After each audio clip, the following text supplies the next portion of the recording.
যদিও তালের বড়া বানানোর ২-৩ রকম পদ্ধতি আছে, বাট আজকে আমি একটা সহজ পদ্ধতি আপনাদের সামনে শেয়ার করব। তার জন্য রইল ছোট ছোট কিছু টিপস অ্যান্ড ট্রিক্স, যেটি ফলো করলে আপনারা নরম আর মুচমুচে তালের বড়া বানাতে পারবেন। তো রেসিপি শুরু করার আগে যারা আমার চ্যানেলটিকে সাবস্ক্রাইব করেননি তারা দয়া করে আমার চ্যানেলটা সাবস্ক্রাইব করে দেবেন। এই রেসিপির জন্য নিয়ে নিতে হবে একটা তাল। আপনারা দেখুন, আমি এখানে একটা মাঝারি সাইজের পাকা তাল নিয়ে নিয়েছি। তাল যত পাকা হবে আপনার তালের বড়াটা ঠিক ততটাই ভালো হবে। পরের স্টেপে তালটাকে ছাড়িয়ে নিতে হবে। আপনারা লক্ষ্য রাখবেন কিভাবে স্টেপ বাই স্টেপ তালটাকে ছাড়াতে হয়। প্রথমে তালের মুখে যে খোসাটা থাকে সেটাকে ছাড়িয়ে নিতে হবে। আপনারা দেখতেই পাচ্ছেন মুখের দিকের খোসাটা খুব ভালোভাবে ছাড়িয়ে নেওয়া হয়েছে। এরপর তালের উপরের দিকে যে খোসাটা আছে সেটা আস্তে আস্তে ছাড়িয়ে নিতে হবে। একটু খেয়াল করলে দেখবেন আমি খোসাটা ঠিক কেমনভাবে ছাড়িয়ে নিচ্ছি। ঠিক এরকম ভাবেই পুরো তালটার গায়ের খোসাটা ছাড়িয়ে নিতে হবে।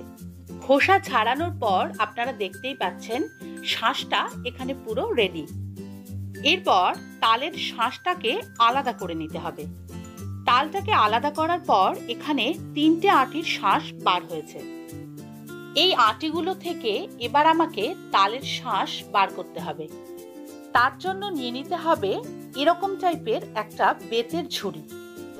এই বেতের ঝুড়ির মাধ্যমে তালের শাঁস বার করাটা খুব সহজ হয়। এইভাবে আস্তে আস্তে এই আটির থেকে তালের শাঁসটা বার করে নিতে হবে। এইভাবে একে একে তালের আটিগুলো থেকে শাঁস বার করা হয়ে গেছে। এবার আপনাদের ঝুড়িটা আমি উঠিয়ে দেখাবো। এখানে আপনারা দেখতেই পাচ্ছেন কি সুন্দরভাবে শাঁসগুলো বার হয়েছে। যেহেতু আমাকে এখানে তালের বড়া বানাতে হবে, তাই এর সাথে আমি অ্যাড করব প্রয়োজনীয় কিছু উপকরণ, যার জন্য আমি নিয়ে নেব 250 গ্রাম মতো সুজি। যেহেতু তালটা বেশ মিষ্টি আছে তাই এখানে 300 গ্রাম মতো চিনি অ্যাড করে নিতে হবে। চিনির পরিমাণটা আপনারা আপনাদের স্বাদ মতো ব্যবহার করবেন। এরপর অ্যাড করতে হবে 200 গ্রাম মতো গমের ময়দা। সমস্ত উপকরণ দেওয়ার পর এটাকে খুব ভালোভাবে মেখে নিতে হবে। তালের শাঁসটাকে এখানে যত ভালো করে আপনারা মাখাবেন আপনার তালের বড়া ঠিক ততখানি নরম আর সুস্বাদু হবে। এখানে কোনো রকম পানি আমি অ্যাড করছি না, এটাকে এইভাবেই আমি মেখে নেব। আলটিমেট আমার মাখানো কমপ্লিট হয়ে গেছে। এখানে একটা ছোট লোহার কড়াই আমি বসিয়ে নিয়েছি। কড়াটা গরম হলে নিয়ে নিতে হবে সাদা রিফাইন অয়েল। তেলটা গরম হলে একে একে বড়াগুলো ছাড়তে থাকবো। আপনারা একটু খেয়াল করলে দেখবেন আমি এখানে বেশ কয়েকটা বড়া তেলের মধ্যে ছেড়ে দিয়েছি।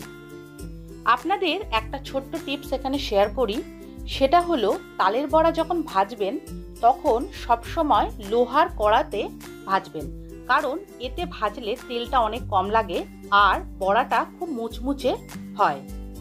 5 মিনিট পর আপনারা দেখুন তালের বড়াগুলো বেশ ফ্লাফি হয়ে উঠেছে। একটা খুন্তির সাহায্যে এগুলোকে একটু উল্টে পাল্টে নিতে হবে, যাতে সমস্ত সাইডগুলো খুব ভালোভাবে ফ্রাই হয়।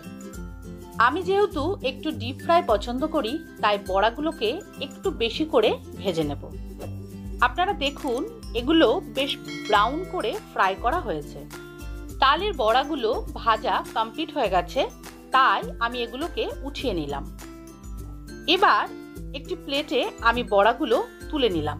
আপনারা দেখুন বড়াগুলো দেখতে কি সুন্দর লাগছে আর এটা নরম ও ক্রাঞ্চি হয়েছে। আজকে এই তালের বড়ার রেসিপি আপনাদের কেমন লাগলো আমাকে অবশ্যই কমেন্ট করে জানাবেন।